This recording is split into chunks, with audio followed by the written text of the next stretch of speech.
بسم اللہ الرحمن الرحیم۔ ایک کلام اس بار سفر میں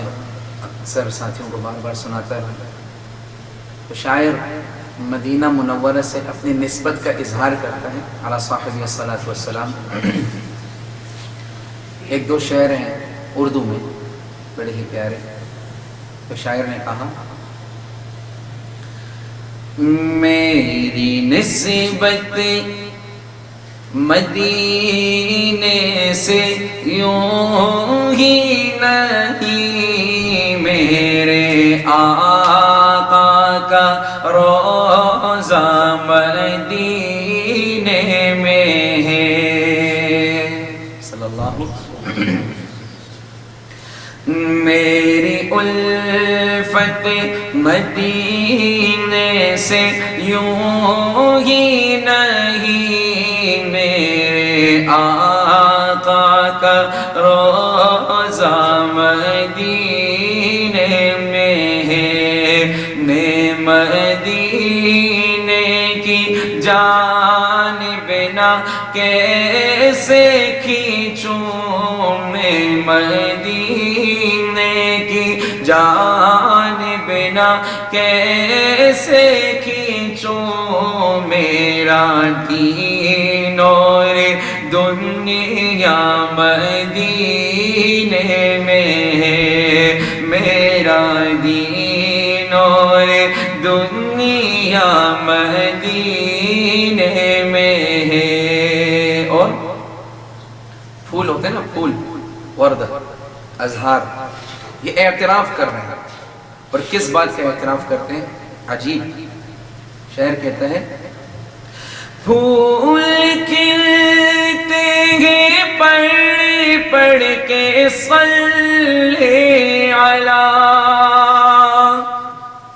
پھول کھلتے ہیں پڑھ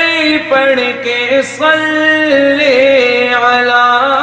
جھوم کر کہہ رہی ہے یہ باد صبا،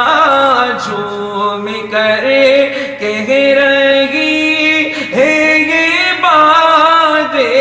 صبا، ایسی خوشبو چمن کے گلوں میں کہاں، ایسی خوشبو چمن کے گلوں میں کہاں، جیسی خوشبو نبی کے پسینے میں ہے، ایسی خوشبو چمن کے گلوں میں کہاں، جیسی خوشبو نبی کے پسینے میں ہے، ایسی خوشبو چمن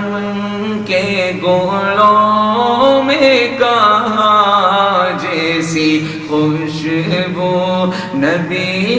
کے پسینے میں ہے۔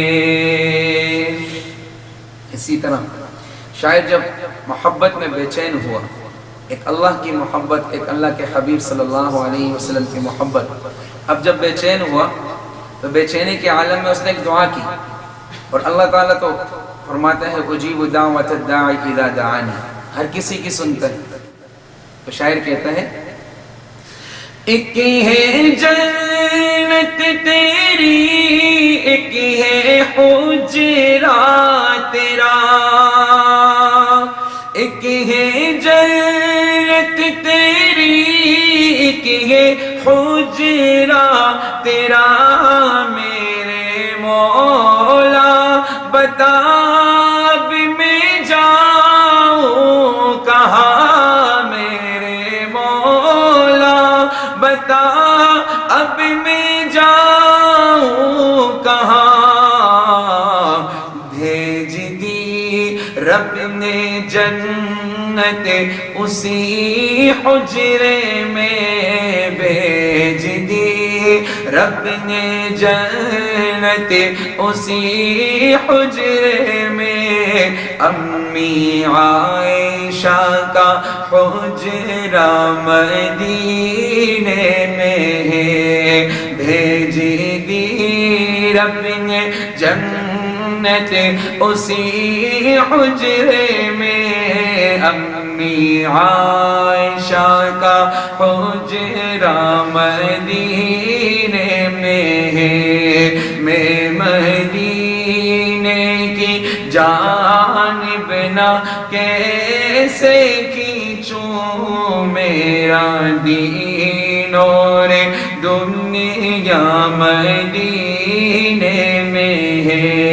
میری نسبت مدینے سے یوں ہی نہیں، میرے آقا کا روضہ